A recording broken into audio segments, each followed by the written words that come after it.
This edition of Mac Voices is sponsored by Casper, a better mattress for a better night's sleep.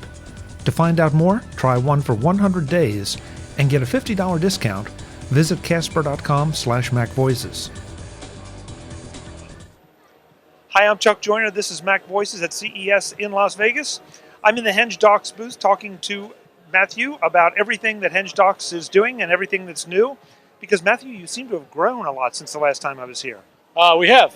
So the team's expanded, our booth's expanded a little bit as well, and most importantly, our product lines have expanded. So we are now shipping the 13 and the 15-inch versions of the long-awaited horizontal docking station. So that's our fully automated 13-port expansion docking station that integrates with OS X and does all of the nifty security features that people are such big fans of.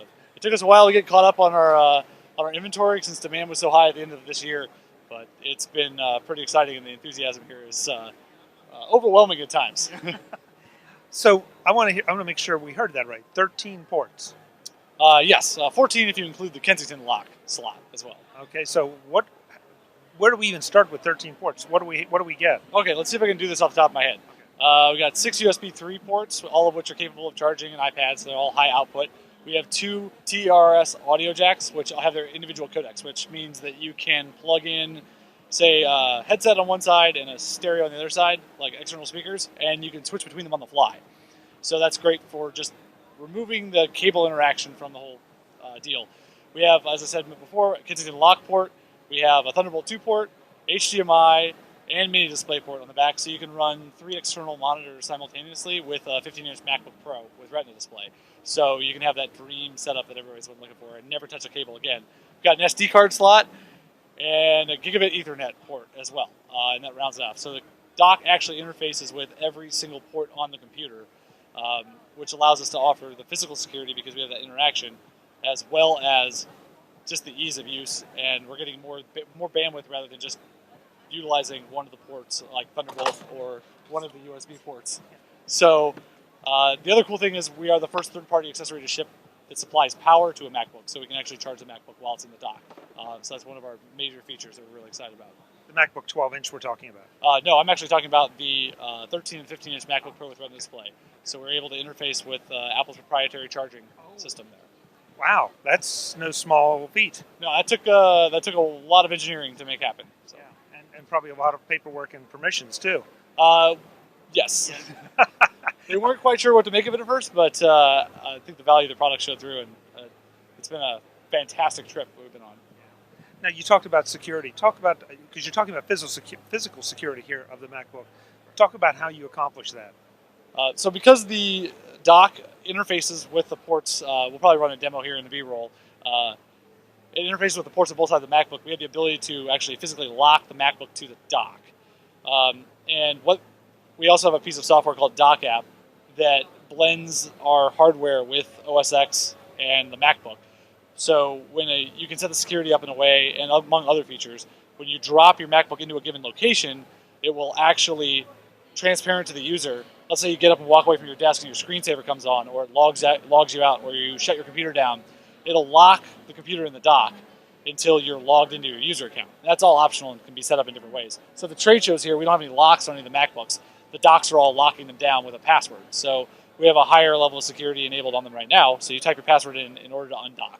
And it's just a great way to overcome some of the security challenges that exist with the new MacBooks being so thin and not accommodating the Kensington lock slots. And also, the bane of every IT manager ever is that people don't use their Kensington lock slots, right? Because it's one more thing you got to fiddle with when you come back.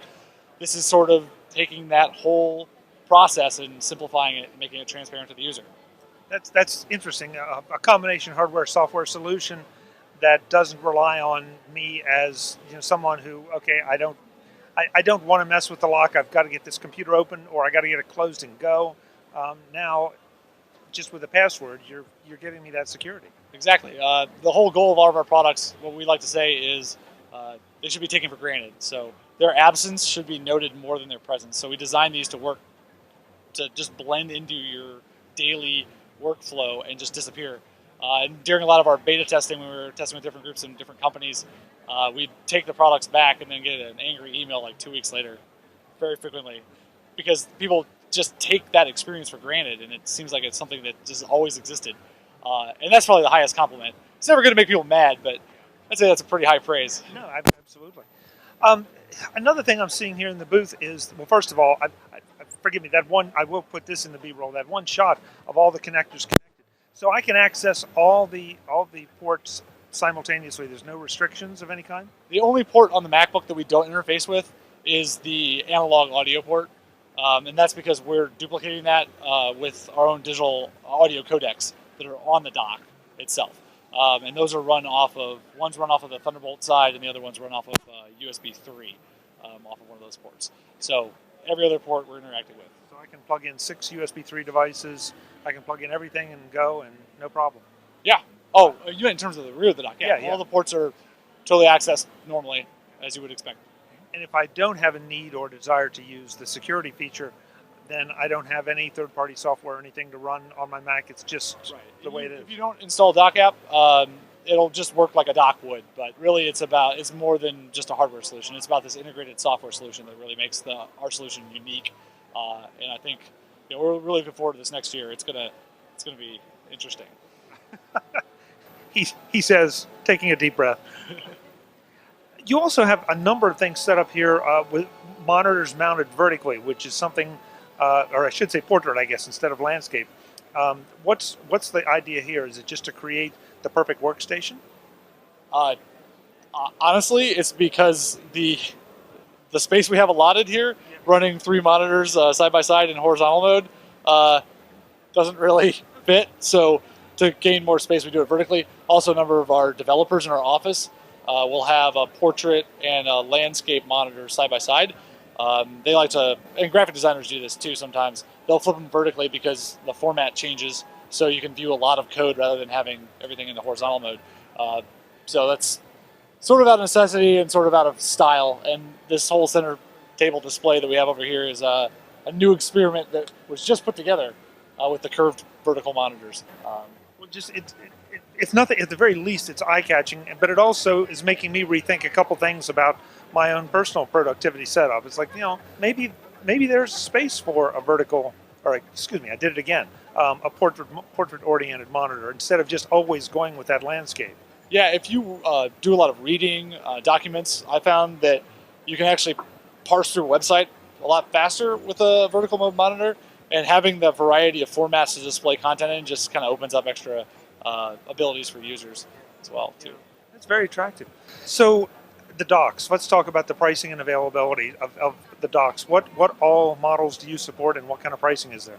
So for our vertical dock models, we go all the way back to the 2006 plastic MacBook that debuted with MagSafe on it. And those start all the way through today. We support every single computer in our vertical dock models. Those range in price between $55 and $120 for the metal Retina versions. For our horizontal docks, we have our 13 or 15-inch models, and those are both equipped with Thunderbolt 2 and supply power and everything, and those are $399 through our website. And we have our iOS devices back here, the Gravitas, which are $69, also through our website. We sell through a number of different retail channels around the country as well. Great. The website, of course, is? HengeDocks.com, like Stonehenge. Perfect. But this is all wood. It is. It is heavy, though. Yeah, it is. I might be able to challenge one of those post and lintel constructions for weight. Yeah, the first time I saw this booth, I was kind of impressed, but I also thought, wow, this is an undertaking to move it, but you stuck with it and keep adding to it. Well, fortunately, the barn door technology that we used to construct this booth paid off, because we've been coming here for 5 years, and we were continuously remarking that nobody had done any major damage during the night, and somebody ran into the side of this thing with a forklift and moved it 5 feet, and all it did was add a little personality to the outside, so it's great. So stop by the booth and see the personality. There you go, yeah. Hey, it's great to see you. Thanks so much. Absolutely, thank you. Folks, more from CES in Las Vegas. I'm Chuck Joyner. This is Mac Voices.